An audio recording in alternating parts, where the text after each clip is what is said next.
What we're really excited about is tearing out the ridiculous practice of DEI root and branch. Not just nibbling in one particular agency, but President Trump saying it's all gone. And by date certain, hour certain, if you work for one of those offices, you're on paid leave because your program's being shut down. This is vital because in the United States in the 21st century, we have realized the promise of Martin Luther King, which is to be colorblind, to recognize that this is a place where we can guarantee equality of opportunity.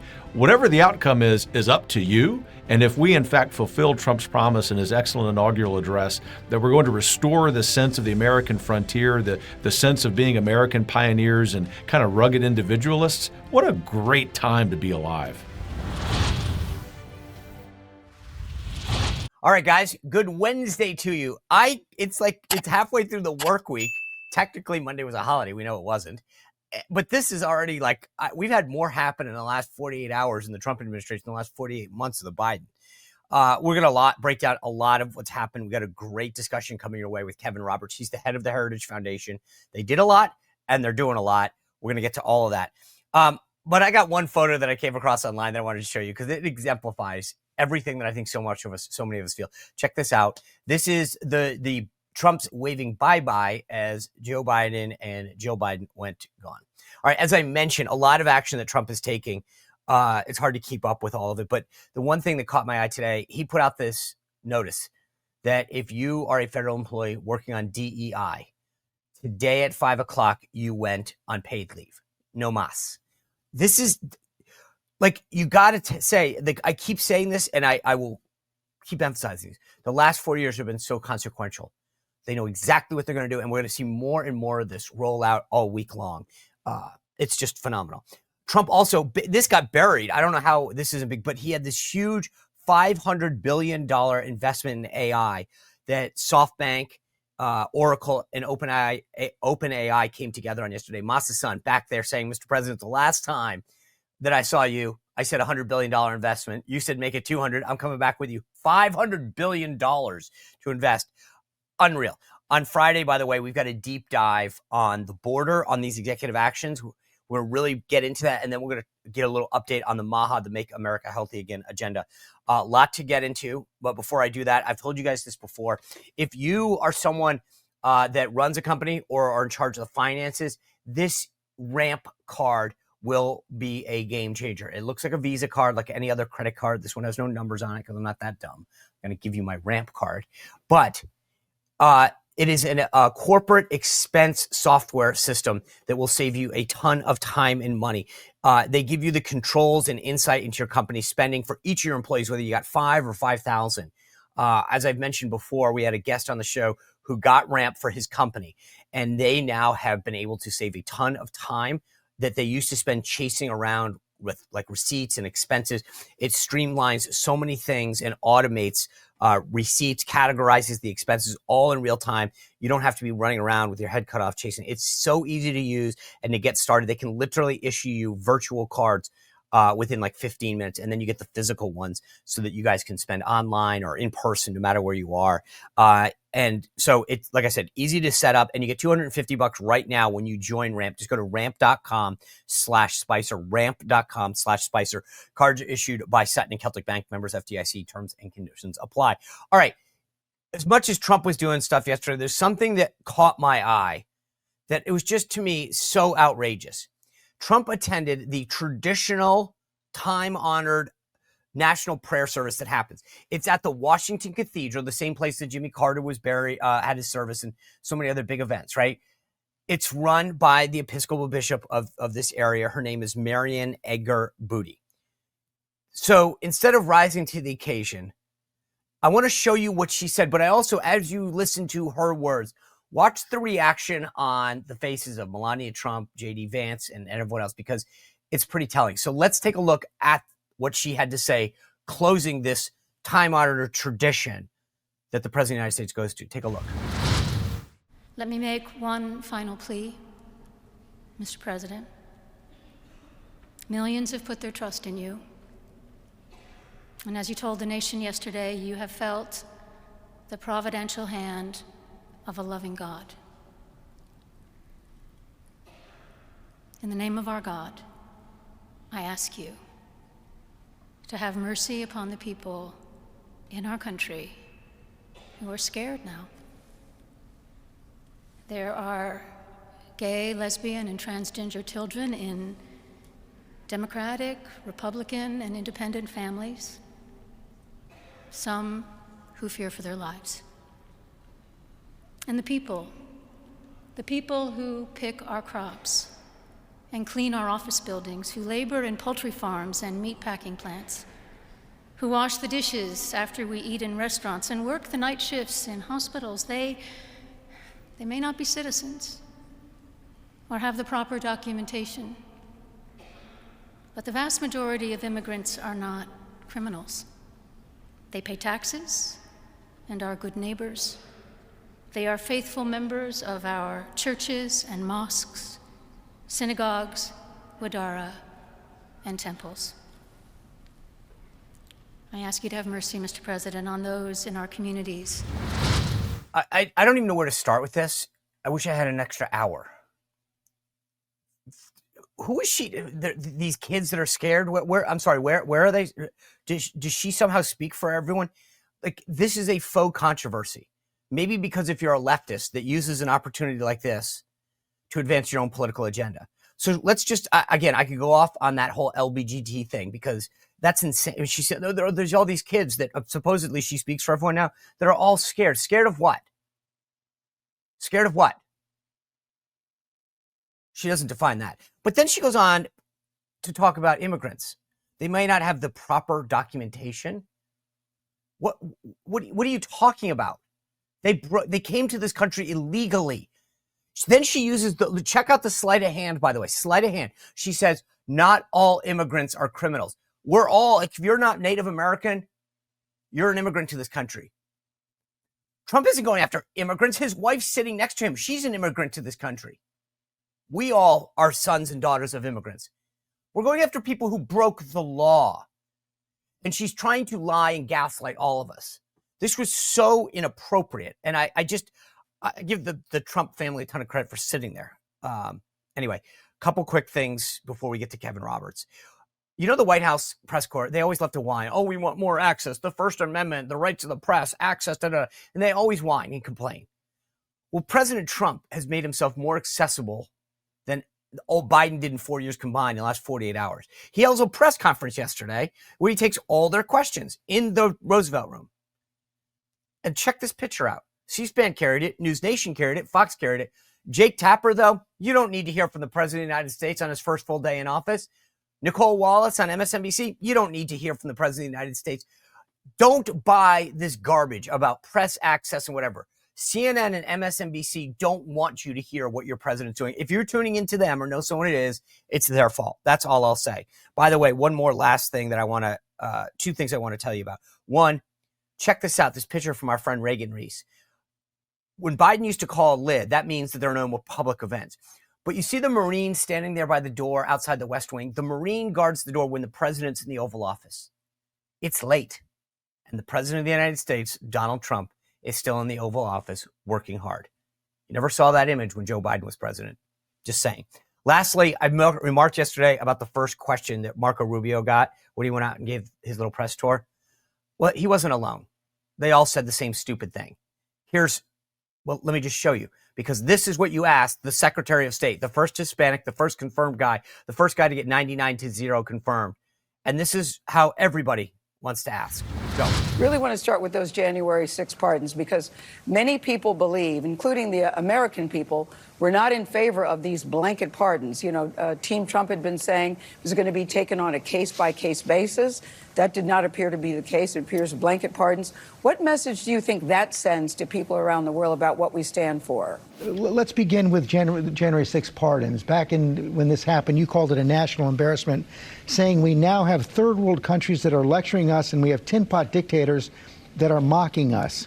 Of course, you're now America's top diplomat. You'll be speaking with your counterparts around the world. What message does that pardon send to them?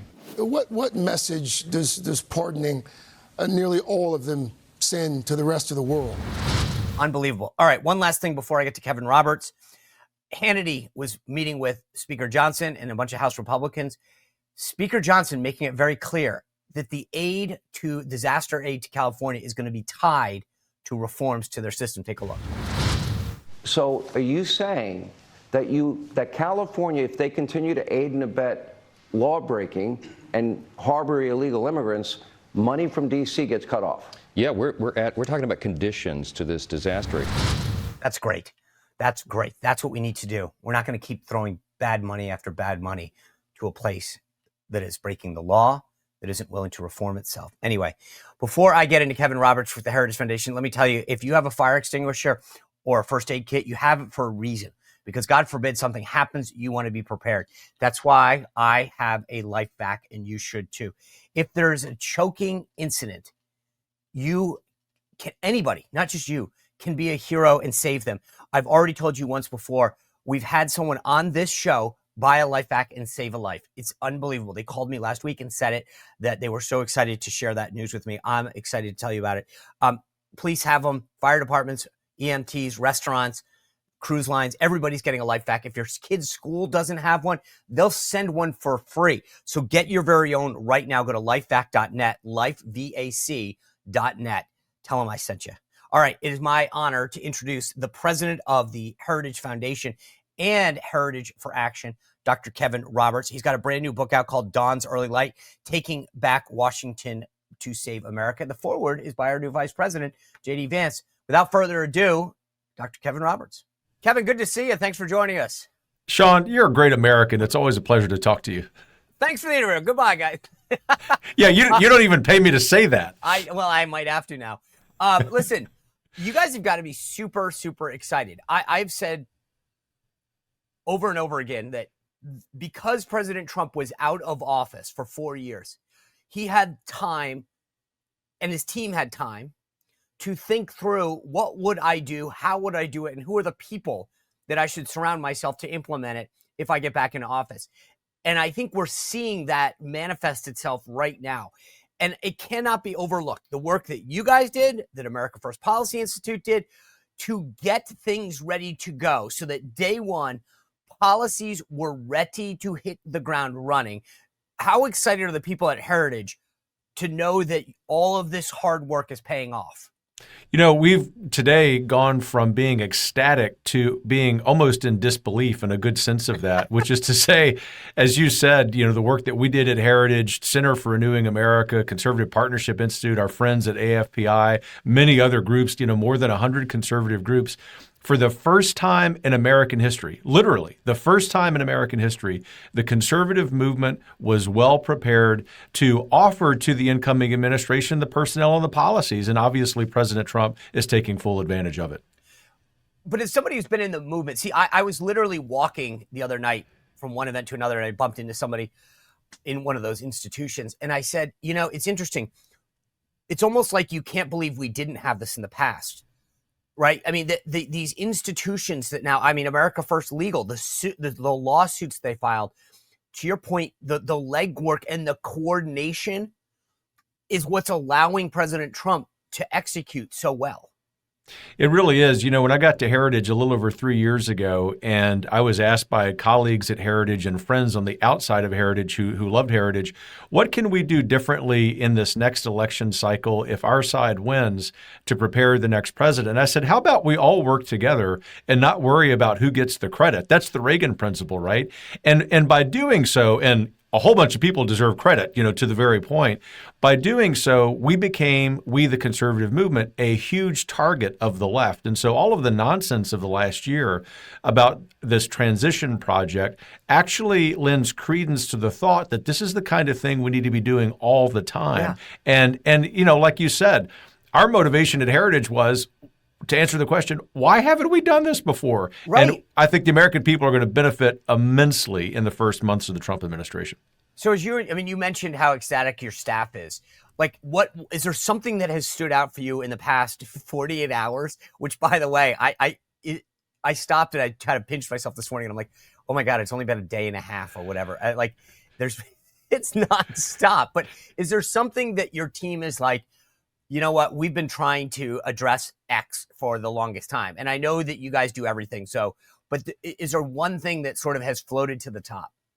Well, top of the list for us is the immediate action to begin shutting down the southern border to restore the rule of law. And I think we're going to see more executive orders regarding reducing crime, not just at the southern border, but across American cities. But I'll be abusive and add a second one, Sean, and say what we're really excited about is tearing out the ridiculous practice of DEI root and branch. Not just nibbling in one particular agency, but President Trump saying it's all gone.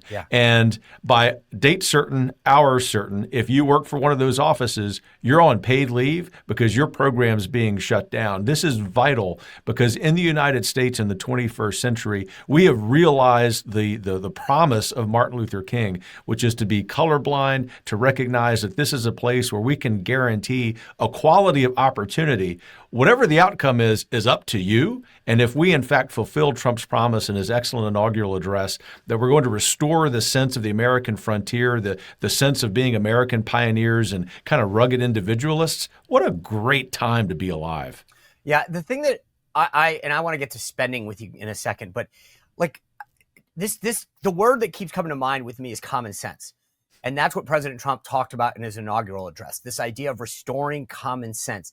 And the idea that our tax dollars were being sent to Washington, we would work harder and longer to send more money to them so that they could hire people and train people on these programs, to me, is an utmost, it's almost an insult as a taxpayer. Like, hey, we're just going to blow more of your money because we want to look leftist.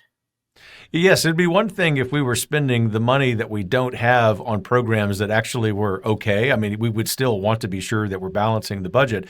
But worse still is that we're $36 trillion in debt, and the federal government isn't just incompetent, it's purposefully driving a wedge between the American people and bringing all of these programs to an end. Not only will bring those nefarious practices to an end, but also allow us to save some money. All right, I hate to interrupt this conversation, but if you are looking for a great cup of coffee, I've got an answer for you.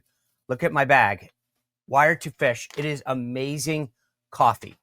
It's, I've told you this before. We voted, we got change. We now are seeing that change in action. You can do the same with your wallet every time that you want to enjoy an amazing cup of coffee, because Wired to Fish is more than just amazing coffee sourced from Arabica beans that taste phenomenal and will impress. I've served it Thanksgiving and Christmas. The entire family, everybody loved it. More than that, though, their values are consistent with ours. When you support Wired to Fish, you get more than just good coffee. You get an organization that will give back to great faith-based causes, clean water initiatives. I love buying things that are consistent with my values, and Wired to Fish checks every box. You can go to wired2fishcoffee.com. So wired2fish.com and use code WECARE, one word, WECARE, to get 10% off your first order. Listen, if you're looking for a great product to weave into your morning routine, this is it. Wired2fishcoffee.com. Use code WECARE. Back to Kevin Roberts. You know, you were mentioning the executive orders on the border. What this proved to me was that all the talk from Biden and from the left that you couldn't do anything unless Congress fixed, which I still want them to fix immigration writ large, right? There's a bigger problem that needs to be addressed, and that is, how do we get our broken immigration system fixed and make more sense? But in the short term, President Trump showed that that was all a lie, that you could actually implement things to stop the flow of illegal immigration into our country, that you could stop the drug flow, all these things by executive order and action, which is something that Biden was telling us he couldn't do. Yeah, we've been saying that at Heritage since 2021 when the Biden was inaugurated, that shortly thereafter, as you no doubt remember, you saw this huge spike in hundreds of thousands and then eventually millions of illegal aliens crossing the border. And Alejandro Mayorkas would go testify in front of Congress and say, you know, there's just nothing that we can do. And my colleagues and scholars at Heritage, among others, were saying, look, we hate to call you a liar, but that's all you are. And you'll even remember the vice president being appointed the border czar, and she said there's just not a whole lot that we can do. All you have to do is read the law or visit the border and talk to some Border Patrol agents for whom politics is immaterial. They just want to fix this problem and realize that what Trump is doing is part of this revolution of common sense, as he says. Yeah, I agree with you. I mean, to me, I went down, I visited the border, and it was exactly that. They were just like, please enforce the law and stop this. And I'm so excited about how he's handled this. Let me ask you from a heritage standpoint, you guys are at the tip of the spear when it comes to conservative thought and policy. The tariffs issue, how does a group like Heritage think about the use of tariffs as a tool? The president's talking about this with Mexico and Canada, potentially China. What do you guys think of that?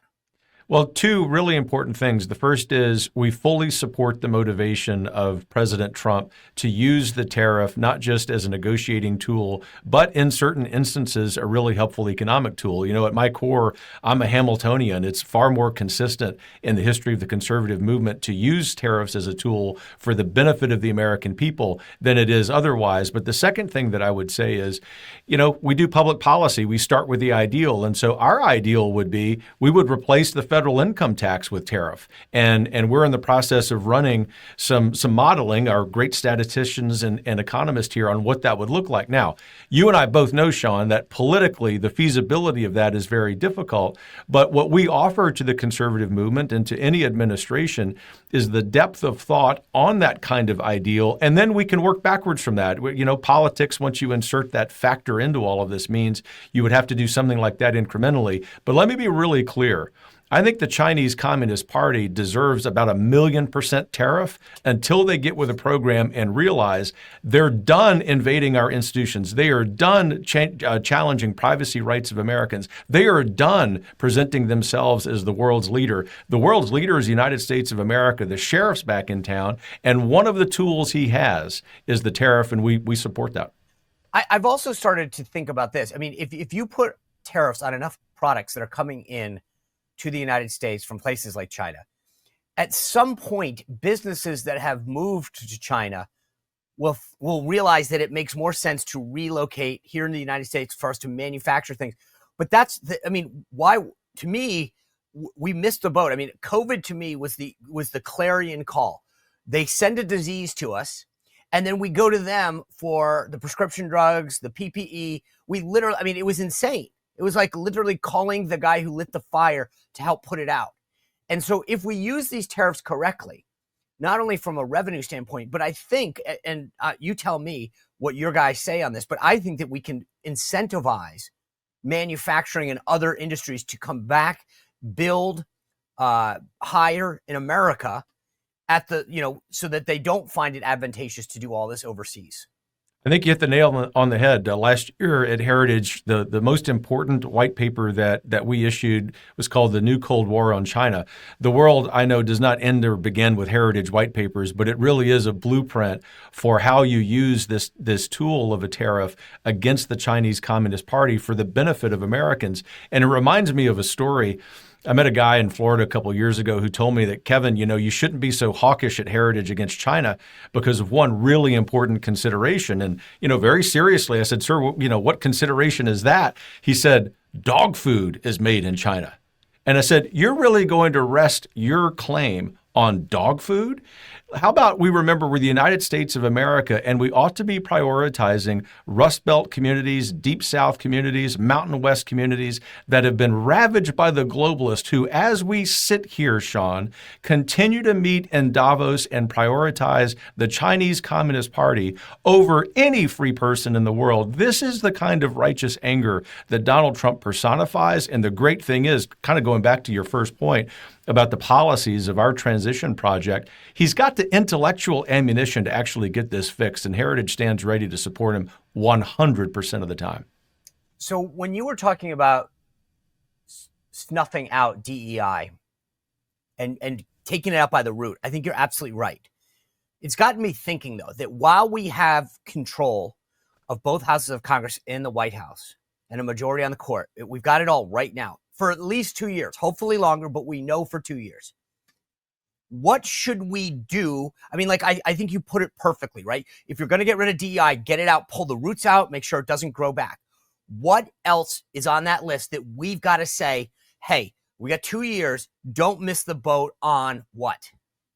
Well, evidenced by President Trump completely tearing out root and branch LBJ's 1965 executive order on affirmative action. He's indicated in that arena and in what he's doing with border security, for example, he's willing not just to nibble around the edges, but, he's got his garden shovel and he's going straight to the root and tearing it out. At the top of my list, being a fifth generation educator, a public school guy, this is the opportunity this year to begin the reforming and updating of the American education system. I think the most noble promise we make is an equality of opportunity for the greatest education in the history of the world for every single American child. All the U.S. Department of Education has done since its creation in 1979, spending trillions of dollars, is cause directly and indirectly educational attainment to decline in every demographic group. While Trump has wind in his sails, I hope that he continues to talk about dismantling this outdated, rather unjust education system. The reason that's at the top of our list after these other priorities have been done, Sean, is because if you miss the opportunity right now with unified government, with political will, with the president winning in part because he was so clear about what he wanted to do with education, then I'm not sure we'll ever be able to do it again, and we won't be able to reap the benefits of doing so this year. See, that's the thinking that I want right now, is for us to say on the right, here are the things that if we don't do them now, who knows it will ever. And like, I actually keep thinking about all the great work that you guys do on election reform and in election integrity, and the work that Hans over there does. He's been leading this effort for, at least as far as I know, at least a decade, if not longer. There are things that we need to do, like election integrity and election security, to make sure that we utilize this time now and ingrain them in law. We do. Election integrity obviously is part of the list. We at the very least need to make sure that illegals can't get driver's license and therefore register to vote. And, just to add another thing to that list, although we could probably spend a few days talking about everything that needs to change, I think it's vital that we see in permitting across every industry, whether it's energy or whether you're a community bank, the federal government has stepped in and made it basically impossible for small and medium-sized businesses to determine how they're going to allocate capital, whether they're even going to allocate capital. I know that it sounds really wonkish and sort of boring for us to talk about deregulation, but I think one of the long-term consequences of this second Trump term is going to be securing the border, restoring public safety in our cities, hopefully ending the U.S. Department of Education, but also making it possible for that entrepreneur sitting out there who's just got a few $1,000 willing to invest it, take the risk of starting a business, to understand that regulations are not going to prevent them from actually having a chance at success. I'm going to throw another one out to you that, again, sounds wonky and boring, but it's unbelievably consequential. I believe that we should send the rest of Washington, D.C. back to Maryland, right? It used to be a perfect square. We gave back part of it to Virginia that wasn't being used. I think we should carve out from the Capitol to the White House, the mall, make that the federal district in accordance with what the founders wanted. So there is a federal district, and we give the rest back to Maryland. And the reason I believe this so passionately is because the left will make DC a state when they can. And that will mean 2 Democratic senators for life, because that's the reality of that. And if we don't act now to give back, and again, if I were President Trump, I would say the folks in DC have always complained that they don't have the right to vote because they live in a federal district. They were once part of Maryland. We are giving them back. They get their right to vote back. They're part of a state again. And Maryland should be happy as heck because that's probably another congressional district and more federal funding. But it preserves, it gives them, it takes away their talking point, and it prevents us from the inevitability, which I think is going to happen if the Dems ever get back the same opportunity that we have right now, which is controlling all of government. They will make DC a state, and they will have 2 permanent Democratic senators from there. Man, you're talking my love language now. One of the reasons of 2 or 3 reasons I love this is the worst drivers in America are in D.C. and Maryland, so they deserve one another officially. But the second is that's exactly what the founders would have in mind. You just take your founder, whether they were in the political center or the political right, and plop them here in the 21st century in D.C., and they would say, what in the world is going on? This was never supposed to be this way. But then the third thing is, I think it's to your point, it takes away that arrow in the quiver of the radical left whenever they're back in power. And let's not kid ourselves. I'm an optimist, but at some point, maybe in the 2040s, they'll be back in power. And when they do, particularly if they have unified government, they're going to be talking about DC statehood again. So I think the politics of that are very good. Right. And we give them everything they want. Oh, you guys want the right to vote? You got it. Maryland should be happy because they get, by having more population and more area, they will, I think, likely get another congressional district. They should love that. And we prevent the political reality of why they're really doing this. And let's be honest, so many of the things that the left talks about, they cloak in things like voter rights or whatever, when the reality is it's some nefarious reason. In this case, it's really about political power. And so smoking them out while we have this opportunity on so many issues, whether it's immigration or DC voting, is to me, this is the time to do it. It is, and I'll add one more to that list. Here you are asking a policy guy to sort of play policy aspiration games. Yeah, go for it. One of the underappreciated agencies in government is USAID. It's the International Aid Agency in the State Department. And the early indications are, as they are for every other agency, is that President Trump is really playing ball here. The reason I mention it for your audience, Sean, is that I've learned since I've been at Heritage that this is the vehicle for spreading all of the wokeness, all of the DEI nonsense, not just to some run-of-the-mill country, but to our allies. I think, for example, about a number of meetings I've had with ambassadors from various African nations who, in their culture, broadly speaking, obviously Africa is diverse, are saying socially and culturally, even religiously, we're very much allied with the United States, but the Biden-Harris regime imposed upon us through USAID dollars and programs a set of beliefs we simply can't subscribe to. But this was the dilemma that these African nations are having, and that is, do I reject that on social and cultural grounds, or do I take the easier path of taking funds from the Chinese Communist Party?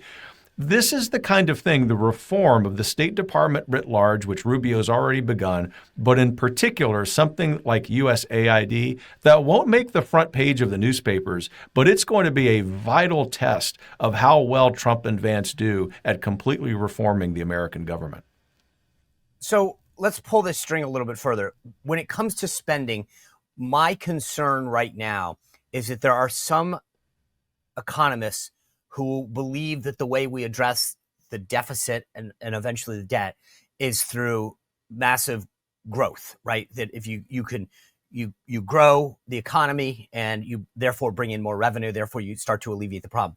My concern with that approach is it ignores how bloated, inefficient, and ineffective so much of government is. And that if we don't address the spending side, at some point the growth slows down and we're back to the problem again.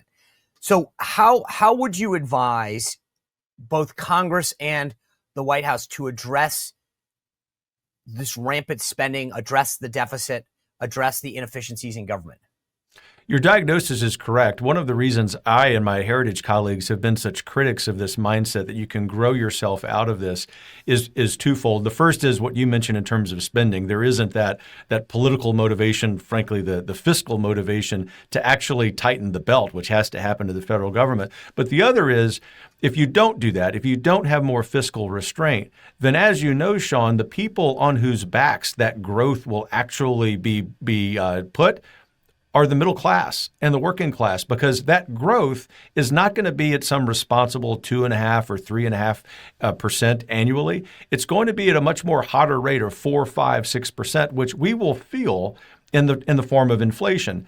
The big capital giants in New York and Brussels and London and Beijing simply don't care. And so you got to do both things. There ought to be growth. Secretary-designee Bessent has said that, and I think he's going to be a great Treasury Secretary, we ought to have a sort of moderate approach to growth. Let's aim for 3.5%. Let's also see a 3% reduction in the deficit, which means we can begin developing some momentum on the national debt. If you do that kind of thing and you look for innovations in other kinds of revenue areas that might be more efficient than the federal income tax, then I think by the end of the 2020s, you can see us change the trajectory of government spending. And maybe even by the late 2030s, if there is good sustained growth, you might see this country be a lot less in debt. If you could give a realistic timeline, what is a realistic timeline to balance the budget? Well, at Heritage, every year we publish a federal budget blueprint. A realistic timeline, putting in some politics, would be 10, 11, 12 years. But that's that not means, bad, right? 10 years. No, it isn't.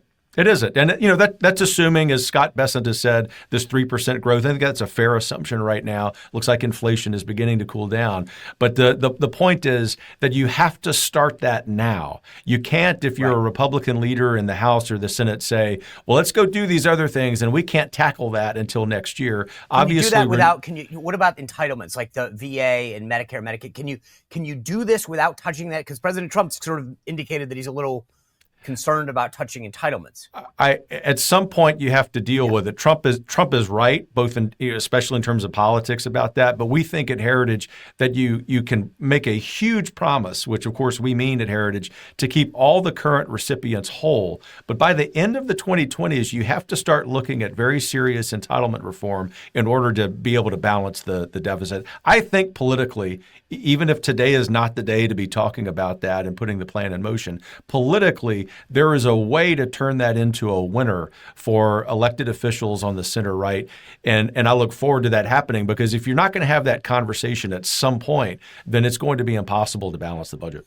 So, you used earlier this as expression about when we talked about DEI, pulling things out by the root. And again, getting back to how we can reduce the deficit, you can slow the rate of growth of federal programs, right? So if they're growing at 5%, instead you go to 2 or 3, they still grow. My fundamental problem with that, though, is that there are institutions and agencies and programs that don't do their job. And so slowing their rate of growth down doesn't get rid of them, pull them out by the root, as you would say. Do you guys have like a roadmap if the Trump administration called, or if Congress called and said, hey, we need to start finding out where we can eliminate programs, agencies, et cetera? Do you guys have that kind of a roadmap in-house right now? We do. We have that roadmap all the time at Heritage for practically every agency. And then we have real detail for most agencies in our Mandate for Leadership book, which is part of our transition project. And that's something we do every 4 years, as you know. And so we stand at the ready to advise the executive branch and the legislative branch. We're doing both of those things as we sit here. But what we really live for, our season at Heritage, is not the political season, and not even so much just sort of the general policy-making season, but that season when you've got political wind at your back and you get the opportunity to do the kind of bold reform that Trump is doing just days into his presidency. There is not a single agency, Sean, for which your diagnosis is irrelevant. In other words, every agency has multiple programs, sub-agencies that not only need to see their rate of growth slowed, they need to be eliminated completely. Yeah. And my Heritage colleagues have those plans. It was funny. When I was on active duty, I was at this task force that was stood up after 9/11. And it was literally, its charter was as a temporary task force. And while I was there, they were creating a plan to figure out how do we go pitch ourselves for permanency. Like, nothing in the federal government dies. It just grows and it grows bigger. And if we don't go in surgically and start to say this agency needs to go and zero it out, it will never die. No. And what I think is going to happen is probably within the next weeks and months, there will be some successes to report from that, maybe, of course, with the help of the DOGE effort. And once the American people realize, A, that it's possible to go in surgically, as you say, and eliminate these programs, and B, the sun still rose the next morning. In other words, we could do this more and it's going to be okay. And in fact, we'll benefit from it. And then connect the dots between those executive actions and attendant legislation, now we will have the muscle memory in the conservative movement of how to do this. This is the real promise of the Trump revolution. And to your point about all of the transition work of the various groups, in the same way that we hadn't been that organized as a movement until now, we also have not had this opportunity that has been realized by the President of the United States. So I really do believe, as Trump says, we're in a golden era. I think that this is sort of a refounding of the United States according to our principles. And while, of course, we can be jubilant about that, and we ought to be, we also need to be really aware that we cannot miss this opportunity, nor should we allow the deep state and the K Street folks to prevent us from fulfilling it. I agree. Are you excited about the prospect of this reconciliation bill, whether it's one or two, and have you guys weighed in on what you think it should be in it and how it should be done?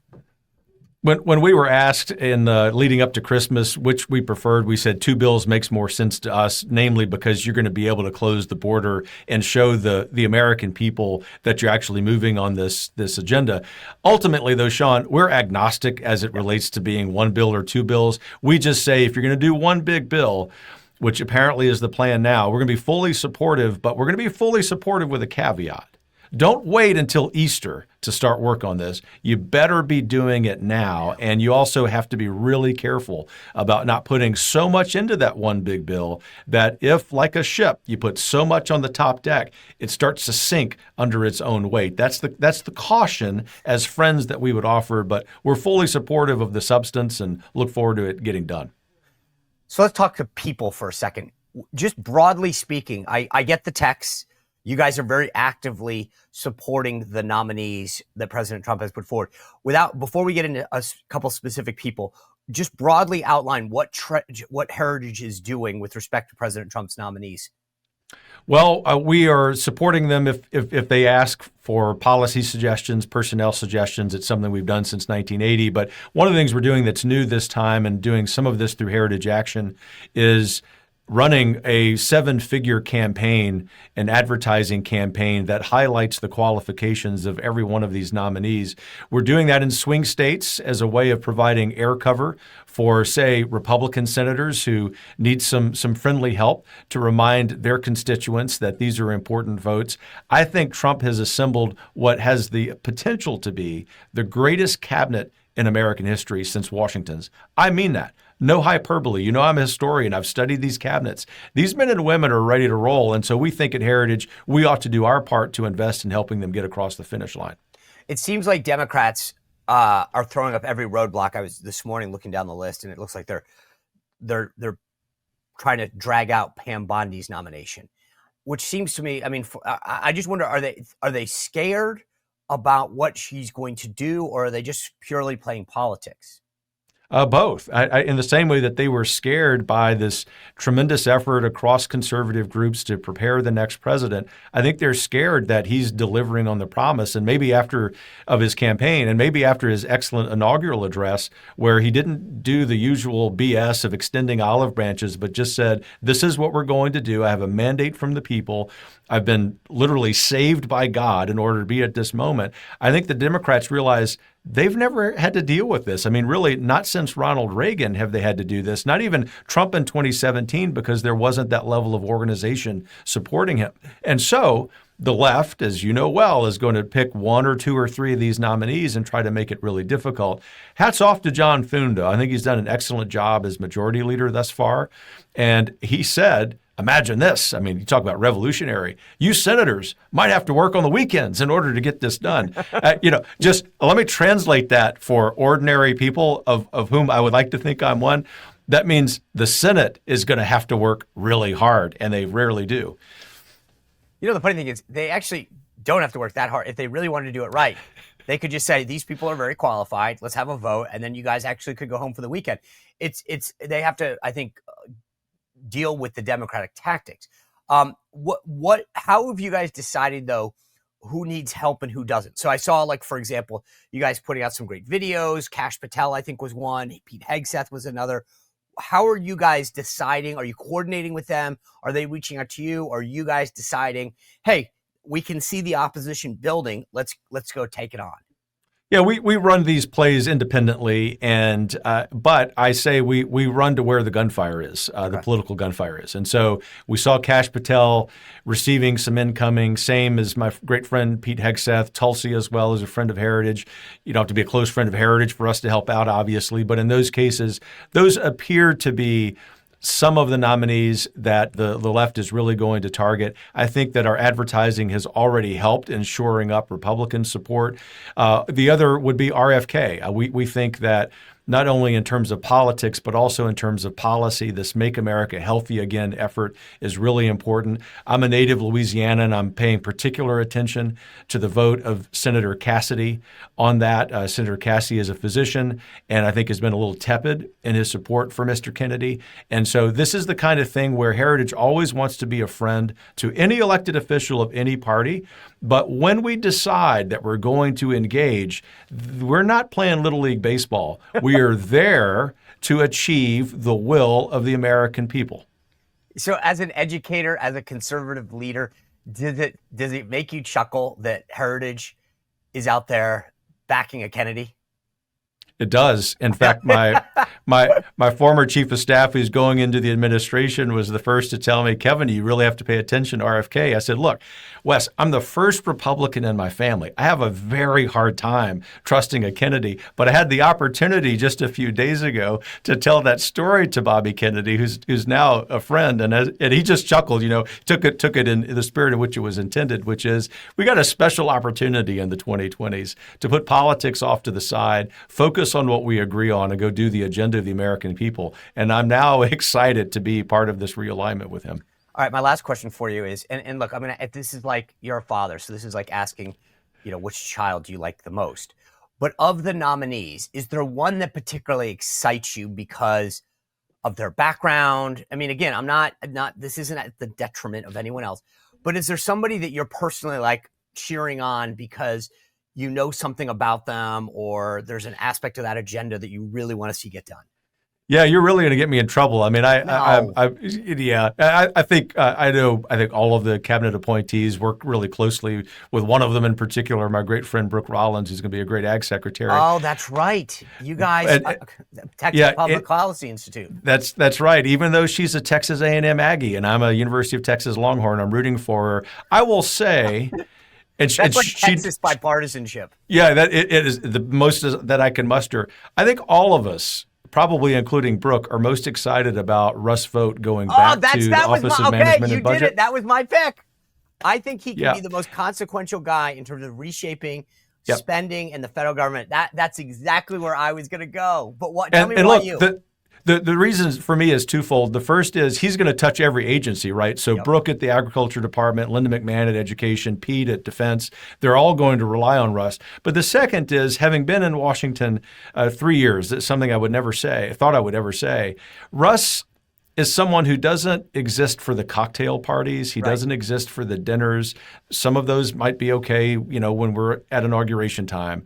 But Russ is here to work and to do what is good. He is a man of great faith. I just admire him so much as I do all of these other picks. And he really is going to be kind of the unsung hero of this administration because he's the guy running the numbers to see how we can make all of this work. I'm so glad you said that because that was my pick. And to hear someone of your stature say that, it's like it validates me going, okay, at least I knew there's something there. Kevin Roberts, appreciate all the work you're doing. Congratulations on your book. I love it. And the work that you guys, that's your personal book, but then you guys wrote a lot as an institution leading up to this. Thank you for being here. Thanks for all the work that you did leading up to the election and that you're continuing to do to see all of that hard work come to fruition through the various agencies, the White House, obviously hoping Congress follows through as well. So appreciate everything that you guys do at Heritage. Thanks, Sean. This was fun. We appreciate what you do, and thanks for always being personifying the spirit of a cheerful warrior. I'll do my best. Thanks a lot. See ya. All right, guys. Big Southern border deep dive Friday. Discussion on MAGA. Awesome panel discussion headed your way tomorrow. Always sign up for my free newsletter, SeanSpicer.com. I'm going to give you great insights into what's going on in the Trump White House and in politics. SeanSpicer.com. We'll see you back here tomorrow. Have a great night. Well, if you enjoyed this content, make sure to like this video, subscribe, and click the notification bell to get more.